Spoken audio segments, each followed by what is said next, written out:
அனைவருக்கும் வணக்கம். வாக்குப்பதிவுக்கு இன்னும் சரியா 17 நாள் இருக்கக்கூடிய இந்த சூழல்ல டக்குன்னு அப்படியே கியரை மாத்தி 5th கியர்ல ஏடிஎம்கே சும்மா இறங்கி சாத்துன்னு சாத்த ஆரம்பிச்சிருக்கிறாங்க.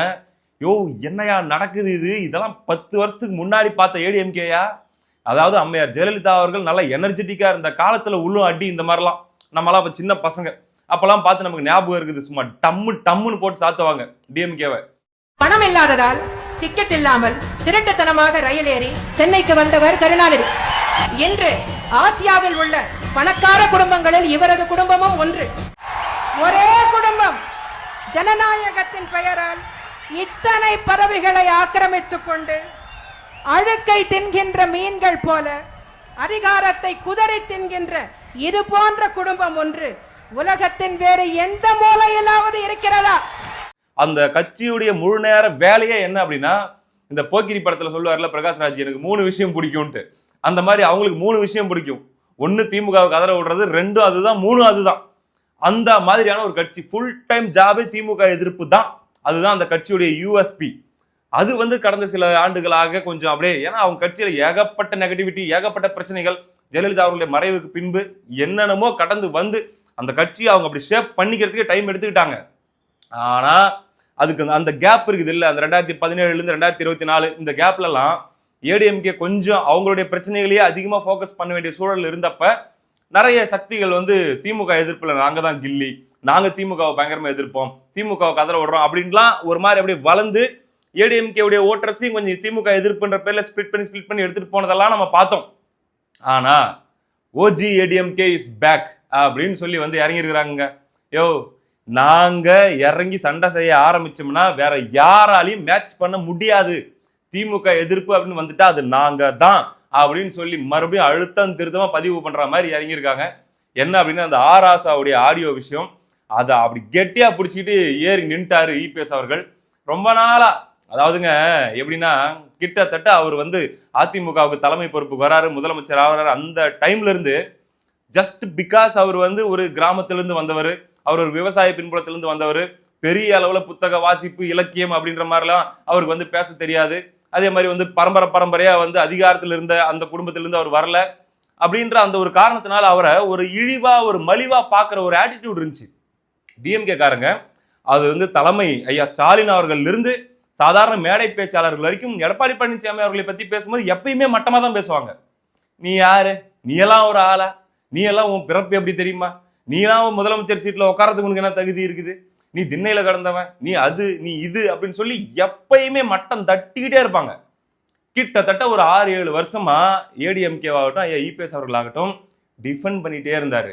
இல்லப்பா நான் இப்படிதான்ப்பா, நீ காலில் விழுந்து வந்த, நீ அடிமையா வந்தெல்லாம் பேசும்போதெல்லாம் கூட அவர், நான் சாதாரண விவசாயிப்பா, நான் கஷ்டப்பட்டு தான்ப்பா மேல வர முடியும், உங்களை மாதிரி வந்த உடனே தூக்கி சிம்மாசனத்தை கொடுத்துட மாட்டாங்கப்பா அப்படின்னு சொல்லி விளக்கம் கொடுத்துக்கிட்டே வந்தாரு. அவருடைய தாயை பற்றி பேசும்போதும் கூட அதுக்கு அவரு டிஃபெண்ட் தான் பண்ணாரு.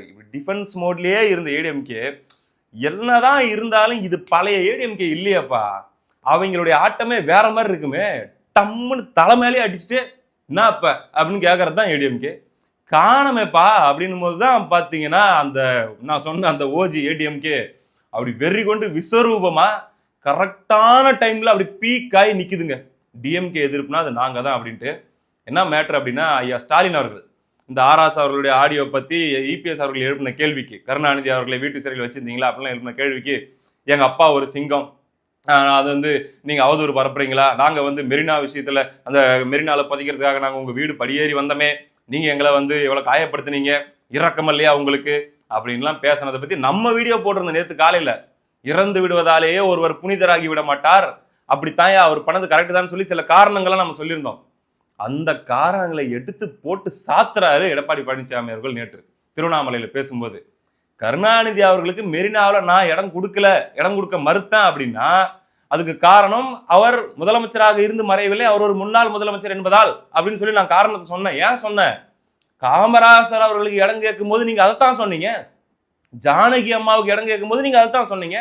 நீங்க கொடுக்கலையே, உங்க அப்பா என்ன பண்ணாரோ, நீங்க எங்களுக்கு என்ன பண்ணீங்களோ, காமராசருக்கு என்ன பண்ணீங்களோ அதைத்தான் நான் உங்களுக்கு திருப்பி பண்ணேன், இப்ப என்ன அப்ப அப்படின்னு சொல்லி கேள்வி எழுப்பிட்டு, பெருந்தலைவர் காமராஜர் அவர்கள் அவர் முதலமைச்சர் நிறைய நாட்டு மக்களுக்கு நன்மை செஞ்சிருக்கிறார். இன்றைக்கும் பெருந்தலைவர் காமராஜுக்கு தமிழ்நாட்டில் தனி மரியாதை இருக்குது. அவர் எந்த கட்சியா இருந்தாலும் அதை பத்தி யாரும் பொருட்படுத்துவதில்லை. மக்களுக்கு சேவை செய்த ஒரு மனிதர் பெருந்தலைவர் காமராஜ் என்று இன்றைக்கும் மக்களால் போற்றப்படுகின்ற தலைவர். அவருக்கு மெரினாவில் ஒரு இடம் வேணும்னு கருணாநிதி அவர்கள் முதலமைச்சர் இருந்த பொழுது நம்முடைய காங்கிரஸ் கட்சியிலிருந்து நம்முடைய கட்சியில் இணைந்த எஸ்.ஆர். பாலசுப்ரமணியம் அவரோட 2 பேர் போய் திரு கருணாநிதி கேட்கிறாங்க. அப்ப கருணாநிதி சொல்றாரு, முதலமைச்சராக இருந்து இருந்தால்தான் மெரினாவில் நல்லடக்கம் செய்ய இடம் கொடுக்க முடியும். அப்படின்னா திரு கருணாநிதி யாரு? முன்னாள் முதலமைச்சர் தானே. மற்ற முன்னாள் முதலமைச்சருக்கு ஒரு நியாயம், இவருடைய அப்பாவுக்கு ஒரு நியாயமா? நான் தான் சொன்னேன், ஏற்கனவே ஒப்பா தெரிவிச்சிட்டாரு, ஒப்பா தீர்மானம் போட்டிருக்காரு. அதன் அடிப்படையில் முன்னாள் முதலமைச்சராக திரு கருணாநிதி அவர்களுக்கு மெரினாவில் இடம் இல்ல, கிண்டியில 2 ஏக்கர் கொடுப்பதா சொன்னேன். அடுத்ததாங்க முக்கியமான ஒரு கட்டத்துக்கு வராரு. இபிஎஸ் லிட்டரலா ரேகிங் பண்றாரு ஐயா ஸ்டாலின் அவர்களை. லிட்டரலி ரேகிங் தான் இது. நாங்க அதிகாரத்துக்கு வந்தோம்னா இது வந்து கருணாநிதி அவர்களை வீட்டு சிறையில் வைத்த பற்றி நாங்க விசாரிச்சு அது வந்து யார் இது மாதிரி பண்ணாங்கன்றது உண்மையா இருக்கும் பட்சத்தில் நடவடிக்கை எடுக்கப்படும் அப்படின்னு சொல்லி ஒரு ராகிங்க போட்டா இருப்பாருங்க. என் மீது கோவப்பட்டு என்ன பிரயோஜனம்? நீ ராஜா மீது கோவப்பட்டா அவர் உண்மையை சொல்லிடுவார். அதனால பயத்துல கோபத்தை என் மீது காட்டுறார். அதில் எந்தவித பிரயோஜனம் இல்லை. ஸ்டாலின் அவர்களே, நீங்கள் கோபத்தை காட்டுவது உங்களுடைய துணை பொதுச்செயலாளர் ராஜா அவர்கள் மீது. இப்படி கோபப்படுகிற பொழுதுதான் தெரிகிறது உண்மையிலேயே அந்த சம்பவம் நடந்திருக்குமா என்று. உங்களுடைய கட்சி நிர்வாகிகள், தொண்டர்கள், பொதுமக்கள் பரவலா பேசுறாங்க. அதில் என்ன, திரு கருணாநிதி அவர்கள் உடல்நிலை சரியில்லாக்கும் போது ஸ்டாலின் வீட்டு சிறையில் வைத்ததாக அந்த ஆடியோ செய்தி திரு ராசா அவர்கள் குறிப்பிட்டது. அவர் சொன்னது தாங்க நான் சொன்னேன். உண்மைதானே? அவர் சொல்லதானே சொல்ல. ஏடா அப்பாவே சிறையில் அடைக்கிறீங்க, இது நியாயமா? அது மட்டும் இல்ல, இப்ப சந்தேகம் வலுக்குது. ஸ்டாலின் பேச பேச இதில் உண்மை இருக்குமா என்று மக்கள் சந்தேகிக்கிறார்கள். திரு ஸ்டாலின் அவர்களே, திரு ராசா அவர் ஆடியோ சொன்ன கருத்து அதை விசாரிக்கப்பட்டது உண்மை இருந்தால் அதற்கு யாரெல்லாம் பொறுப்பாளர்களோ அவர் மீது யாராக இருந்தாலும் சட்ட ரீதியாக அதிமுக அரசு நடவடிக்கை எடுக்கப்படும். உங்களுக்கு அப்பாவா இருக்கலாம், ஆனால் தமிழ்நாட்டுக்கு முன்னாள் முதலமைச்சர் திரு கருணாநிதி எப்படி எங்க அம்மா விமர்சனம் செஞ்ச அதே பாணிதான் உப்ப தின்றீங்க. ஆக உங்களுக்கு வந்த ரத்தம் எங்களுக்கு வந்த தக்காளி சட்னியா? விடமாட்டோம். ஸ்டாலின் அவர்களே, முழு விசாரணை மேற்கொள்ளப்படும். ஆனாலும் இவ்வளவு எகத்தால உங்களுக்கு ஆவாது சித்தப்பு அப்படின்னு சொல்லி எல்லாரும் பார்த்துட்டு இருக்கும் போதே நான் நிறுத்த மாட்டேங்க, நான் நிறுத்த மாட்டேன். ஒன்ஸ் நான் ஆரம்பிச்சுட்டேன்னா இறங்குற வரைக்கும் தான்டா விவேக், இறங்கிட்டேன்னா எர்த்து குவேக்கு அப்படின்னு வரல விவேக். அந்த மாதிரி இறங்கி சாத்துறாங்க. அதாவது அந்த ஏடிஎம்கே கேடர்ஸ் கிட்ட அந்த எனர்ஜி இருக்குல்ல. டிஎம்கே கூட்டமும் நம்ம பாக்குறோம், ஏடிஎம்கே கூட்டமும் நம்ம பாக்குறோம். ஐயா ஸ்டாலின் அவர்கள் பேசும்போது சத்தமே இருக்காது கிரவுண்ட்ல. ஆனா எடப்பாடி பழனிசாமி அவர்கள் அடிக்கிற ஒவ்வொரு அடிக்கும் பாத்தீங்கன்னா அந்த கூட்டம் அப்படியே எனர்ஜி ஆகுது. அதிமுக தொண்டர்கள், ஏன்னா அவங்க வந்து இதுக்கு தானா இத்தனை வருஷமா காத்துட்டு இருந்தோம் அப்படிங்கிற மாதிரியான ஒரு விஷயம் உள்ள இருந்துச்சு இல்ல. அப்படி வெளியே வந்து அப்படி கொந்தளிக்கிறாங்க. இதுதான்டா எங்க கட்சி, இப்படித்தான் நாங்க இருப்போம், இப்படித்தான் நாங்க டீல் பண்ணுவோம் திமுகவை அப்படிங்கிற அந்த உணர்ச்சி அவங்க கிட்ட பார்க்க முடியுது. அதோடு நிறுத்தினாரான்னா நிறுத்தலைங்க. என்ன பண்ணாருன்னா அழகிரி அவர்கள், சரி ஆராசா பேசின ஆடியோ முன்ன பின்ன நீங்க சொல்றதா இருந்தா அழகிரி சொன்னது நியூஸ் பேப்பர்ல வந்திருக்குது, இங்கிலீஷ்ல வந்திருக்குது, இங்கிலீஷ்ல படிச்சு காட்டுறேன் பாரு அப்படின்னு சொல்லி இங்கிலீஷ்ல படிச்சு காட்டுறாரு. அவருடைய மகன் யாரு? அழகிரி சொல்றார். அழகிரி சொல்றார் இங்கிலீஷ்ல, my father is being held a prisoner. எங்க அப்பாவை சிறையில் வச்சுன்னு சொல்றார். யாரு? திரு கருணாநிதியுடைய மூத்த மகன் அழகிரியே சொல்றாரு. இதெல்லாம் ஒரு பக்கம் நடந்துட்டு இருக்கும் போதே பாத்தீங்கன்னா நேத்து மதியம் திமுக வந்து ஒரு பயங்கரமான ஸ்ட்ரிக்ட் வார்னிங் விடுறாங்க. யாருக்கு?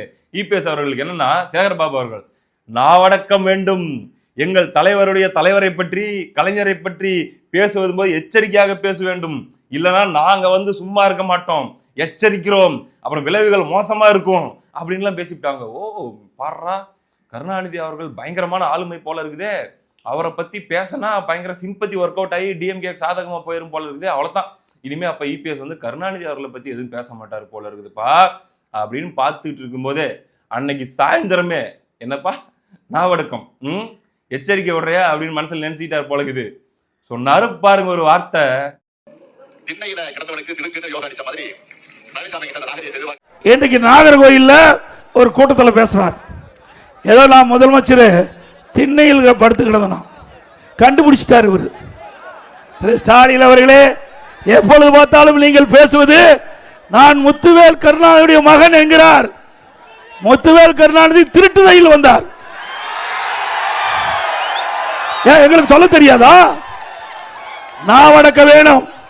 ஒரு முதலமைச்சர் இருக்கிறீங்க, ஒரு கட்சிக்கு தலைவராக இருக்கிறீங்க, பொறுப்போட பேச வேணும். பொறுப்பு தவறி பேசினா எங்க தொண்டம் கூட பொறுத்து கொள்ள முடியாது. ஸ்டாலின் அவர்களே, திருட்டு ரயில் ஏறி வந்தவர்களுக்கு உங்களுக்கு இவ்வளவு யதார்த்தம்னா, ஒரு விவசாய குடும்பத்தில் பிறந்து உழைத்து உழைப்பால் வந்தவனுக்கு எவ்வளவு நாள் இருக்கு? வாயு நாக்கு இருக்குன்னா எது வேணாலும் பேசிடலாமா? ஏன் எங்களுக்கு பேச தெரியாதா? எங்களுக்கு நாக்கு இல்லையா? ஸ்டாலின் அவர்களே, நாவடக்கம் தேவை. இப்ப எரி அப்படின்ற மாதிரி டிஎம்கே சொல்ல எரிஞ்சிட்டாரு. ஒரே எரிஞ்சிட்டு அப்படித்தான் பேசுவான், எங்க தொண்டம் கூட சும்மா விட மாட்டாங்கள அப்படிங்கிற மாதிரி அந்த பழைய ஏடிஎம்கேவை மறுபடியும் அப்படி தூக்கிட்டு வந்து நிறுத்துறாரு. முரட்டு எனர்ஜியை பாஸ் பண்றாரு அவங்களுடைய தொண்டர்களுக்கு. ஏன்னா தமிழ்நாட்டை பொறுத்த வரைக்கும் திமுக எதிர்ப்பு, கருணாநிதி எதிர்ப்பு அப்படிங்கிறதுக்கு ஒரு மிகப்பெரிய ஓட் பேங்க் இருக்கு, மிகப்பெரிய ஓட் பேங்க். அந்த ஓட் பேங்க் வந்து பாத்தீங்கன்னா மாற்று அப்படின்னு சொல்லி வரக்கூடிய, இப்ப நாம் தமிழர் ஆகட்டும், இன்னும் சில சக்திகள் வருவாங்க போவாங்க இல்லையா, அவங்க அப்பப்ப திமுக எதிர்ப்பை கையில் எடுக்கிறது மூலமா கொஞ்சம் அந்த எதிர்ப்பை வந்து பிரிப்பாங்க அந்த ஓட்டுகளை. அதனால சில நேரங்களில் ஏடிஎம்கேக்கு பின்னடைவு ஏற்பட்டதெல்லாம் இருக்குது. ஆனா இந்த தடவை அது எங்களுது, அதை நாங்க தான் எடுத்துப்போம், அண்ணன் எடுத்துக்கிட்டேன் அப்படிங்கிற மோட்ல ஏடிஎம்கே இறங்கி இருக்குது. அதாவது தெளிவா அவங்க எதை வச்சு மூவ் பண்றாங்க அப்படிங்கிறத நம்ம பார்க்க முடியுது. அப்படின்னா ஆன்டி டிஎம்கே ஓட்ஸ் ஸ்பிளிட் ஆகக்கூடாது, அது எங்களுது அப்படிங்கிற ஒரு விஷயத்த ஸ்ட்ராங்கா பேசுறது மூலமா நிறுவுறாங்க. நாங்க திமுகவை அடிக்கிற மாதிரி வேற யாராலும் அடிக்க முடியாது. அது நேருக்கு நேர் கிளாஷ் வந்தாலும் சரி, 11 கிளாஷ்ல 7 கிளாஷ்ல நாங்க தான் அடிச்சு அவங்களை உட்கார வச்சிருக்கிறோம், அதனால எங்களால தான் அது முடியும் அப்படிங்கிறத ஸ்ட்ராங்கா அவங்க அந்த இடத்துல பதிவு பண்றாங்க. அது மட்டும் இல்லாம ஆன்டி இன்குமென்சி ஓட்ஸ் வந்து பிரியும், இது மூலமா டிஎம்கே மீண்டும் பவருக்கு வந்துரும் அப்படின்னு சொல்லி ஒரு கருத்து போயிட்டு இருந்துச்சு இல்லையா. விஜய் தனியா நிக்கிறாரு, சீமான் தனியா நிக்கிறாரு அப்படின் போது ஆன்டி இன்கம்பன்சி ஓட்டு பிரிய விட மாட்டோம், அது எங்களுக்கு தான் அப்படிங்கிறத மீண்டும் அழுத்தமாக அவங்களுக்கு டார்கெட்டே வந்து பாத்தீங்கன்னா அதிமுகவுடைய அந்த யூஸ்வலா அசம்பிளி எலெக்ஷன்ல பண்ணக்கூடிய ஒரு பெர்ஃபார்மன்ஸ் இருக்குல்ல, தோத்தாலும் ஜெயிச்சாலும் அந்த 30% அப்படிங்கிறது ரெட்டலை மட்டும் வாங்கும். அதுக்கப்புறம் கூட்டணி கட்சிகள் இதெல்லாம் சேர்த்தனா அது எங்கேயோ போகும். அந்த எங்களுடைய அந்த ட்ரெடிஷனல் 30% ஓட்டை நாங்க தட்டி தூக்குறோம். சமீபத்தில் கொஞ்சம் இழந்திருந்தோம், விட மாட்டோம் அப்படிங்கிறது தான் அந்த எக்ஸ்ட்ரீம் டிஎம்கே எதிர்ப்பு அரசியலை கையில் எடுத்திருக்கிறதான காரணம். அது மட்டும் இல்லாம எத்தனை காலத்துக்கு நீங்க வந்து அவர் கீழே இருந்து வந்தாரு, அவர் அப்படி வந்தாரு, இப்படி வந்தாரு, அவர் வந்து தவழ்ந்து வந்தாரு, நீலாம் ஒரு ஆளா அப்படின்னு சொல்லி பேசிட்டே இருந்தா எத்தனை காலத்துக்கு கேட்டே இருப்பாங்க. இதனாலதான் ஏறி டப்புன்னு போட்டாங்க. இப்ப நீ உட்கார டிஃபென்ஸ் மோட்ல, இப்ப நீ கதறு, நீ சொல்லு, எங்களை பத்தி இப்படி பேசலாமா, எங்களை பத்தி இப்படி சொல்லலாமா அப்படின்னு சொல்லி இப்ப நீ டிஃபென்ஸ் மோட்ல உட்காந்து உன்னை டிஃபெண்ட் பண்ணு அப்படின்னு சொல்லி கேட்கிறாரு. இப்ப ஆராசா வந்து காலைல அவர் அறிக்கை விட்டுருக்காரு, முன்னும் பின்னும் வெட்டி ஒட்டப்பட்ட அந்த ஒரு ஆடியோக்களை வைத்துக்கொண்டு தலைவரை பற்றி இப்படி நீங்கள் பேசுவது அப்படியா இப்படியான்ட்டு. சரி, அழகிரி பேசுனது இருக்குதே, அவரையும் இதே மாதிரி ஒரு அறிக்கை விட சொல்லுங்க, வேணா கேள்வி கேட்க மாட்டேன் அப்படின்னு சொல்லி அடுத்து இபிஎஸ் கேட்டாருன்னா என்ன சொல்லுவீங்க? ஏன் நான் இதெல்லாம் சொல்றேன் அப்படின்னா, மோஸ்ட்லி நம்ம வீடியோல சொல்லக்கூடிய விஷயங்கள்லாம் அங்க மேடையிலையும் வந்துருது. அந்த ஒரு காரணத்துக்காக நான் இதையுமே சொல்றேனே. காமராசர் மேட்டர் நேற்று காலையில் வீடியோவில் பேசணுமா, அது நேற்று மாலை வந்துச்சா? அதே மாதிரி வந்து பாத்தீங்கன்னா கருணாநிதி அவர்களுடைய மெரினா சுடுகாடு இந்த விஷயத்தை பத்தி பேசணுமா, அது வந்துச்சா? அழகிரி அவர்கள் சொன்னதுடைய நியூஸ் பேப்பர் கட்டிங்ஸ் எல்லாம் நம்ம காமிச்சோமா, எடுத்து காமிச்சாரா? அதனால இந்த பாயிண்ட் எடுத்து வைப்போம். ஒரு விஷயம், ஆராசா அவர்கள் பேசியதாக வந்த ஆடியோல இருக்கிற ஒரு விஷயத்துக்கு தான் விளக்கம் கொடுத்துட்டு இருக்கிறீங்க, மற்ற விஷயத்துக்கெல்லாம் எங்க விளக்கம்? ஆராசா அவ்வளவு பெரிய படிப்பாளி, அவ்வளவு கற்றறிந்தவர், அவ்வளவு பெரிய மேதை அப்படின்னா ஏன் உட்காந்து அறிக்கையும் நம்ம வக்கீல் நோட்டீஸும் விட்டுட்டு இருக்கிறீங்க? பிரஸ் மீட் கொடுங்க, பிரஸ் மீட் கொடுத்து அதுல வந்து அத்தனை தகவல்களையும் நீங்க மறுத்து பேசுங்க, ஒன்னொன்னா மறுத்து பேசுங்க. இதை விட ஐயா ஸ்டாலின் அவர்களுக்கு இன்னொரு பஞ்ச் ஒன்று வச்சாரு பாருங்க, மங்குனி அப்படின்னு சொல்லி கிண்டல் பண்ணார் இல்லையா எடப்பாடி பழனிசாமி அவர்களை, அதுக்கு நேத்து அந்த மங்குனி மேட்டருக்கும் தூத்துக்குடி போனார் ஸ்டாலின், பதநீர் குடிச்சிட்டு இருக்காரு. அப்போ இதுல என்ன சக்கரை போட்டுதான் கேட்கிறேன், அப்படின்ற மங்குனி எங்களை பத்தி பேசலாமா? ஒரே ஒரு விஷயத்தை தாங்க பார்க்க முடியுது, களத்தில் கடந்த 10 ஆண்டுகளாக அதிமுக காரங்கிட்ட இல்லாம இருந்த ஒரு எனர்ஜி இன்னைக்கு உச்சத்துல இருக்குது. ஒரு கான்பிடன்ஸ்ல வந்துட்டாங்க அவங்க.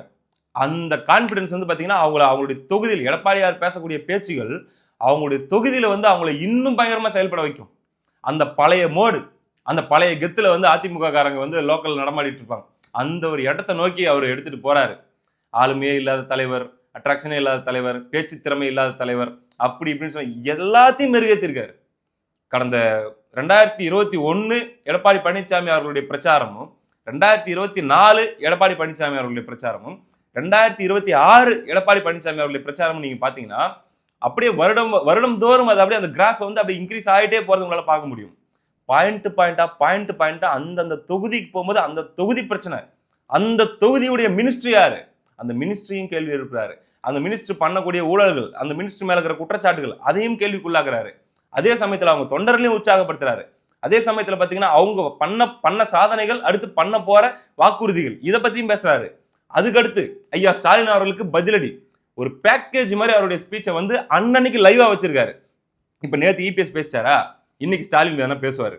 ஸ்டாலின் அதுக்கு பதில் சொன்னாருன்னா அடுத்து இதுல இருந்து 10 பாயிண்ட் எடுத்து இன்னைக்கு சாயந்தரம் மீட்டிங்லயோ அல்லது நாளைக்கு மீட்டிங்லயோ மறுபடியும் ஒரு பதிலடி. சோ இது வரைக்கும் பதில் கொடுத்து கொண்டிருந்த இபிஎஸ் அவர்கள் இப்பொழுது பதில் அடி கொடுக்க ஆரம்பித்திருக்கிறார். ஒரு 6-7 வருஷமா அவங்க சகிச்சுட்டு வந்த அத்தனை அபியூசஸையும் இன்னைக்கு திருப்பி கொடுக்க ஆரம்பித்திருக்கிறார் எடப்பாடி பழனிசாமி அவர்கள். கருணாநிதி அவர்களை பற்றி பேசினா சிம்பதி வந்துருமா, அதெல்லாம் ஒண்ணு வராது, எனக்கு ஓட்டு தான் வரும் அப்படிங்கிறத ஸ்ட்ராங்கா நம்புறாரு.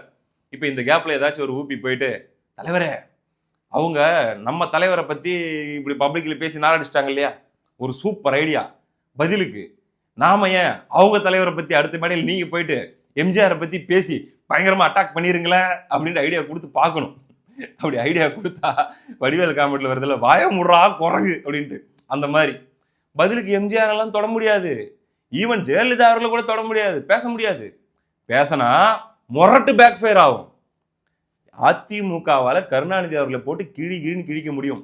ஆனா பதிலுக்கு திமுகவால எம்ஜிஆர் அவர்களையோ ஜெயலலிதா அவர்களையோ பத்தி பேச வாய் திறக்க முடியாது.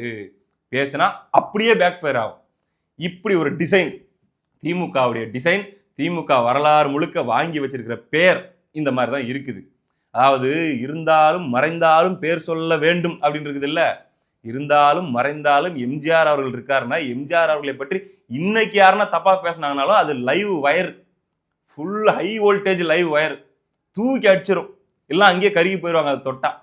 அதனால அது யாரும் தொட்டவே முடியாது. பதிலுக்கு நாங்க பேசுறோம்லாம் பேச முடியாது. ஆனா கருணாநிதி அவர்களை பேசினாலும் கேள்வி எழுப்பினாலும் பயங்கரமா அரசியல் ரீதியாக அட்டாக் பண்ணாலும் மக்கள் இன்னும் கொண்டாடுவார்கள், மக்கள் இன்னும் அவங்களுக்கு ஓட்டு போடுவாங்க. அது டிசைன். ஏன்னா இந்த மக்களும் இந்த தமிழினமும் கருணாநிதி அவர்கள் இந்த தமிழினத்துக்கு பண்ண எந்த துரோகத்தையும் மறந்துடல. மறைந்து விட்டதாலேயே ஒருவர் புனிதர் ஆகிவிட மாட்டார் அப்படிங்கிறத இந்த மக்களும் ஸ்ட்ராங்கா நம்புறாங்க. ஸோ பர்ஃபெக்டான டைம்ல ஏடிஎம்கே அவங்களுடைய மொமெண்டமை வந்து பக்காவா கெயின் பண்ணி எடுத்துட்டு போறாங்க. இது வாக்கு அரசியல்ல எப்படி பிரதிபலிக்க போகுது அப்படிங்கிறது எல்லாமே நம்ம பொறுத்திருந்து பார்ப்போம். அடுத்த வீடியோவில் சந்திப்போம். நன்றி.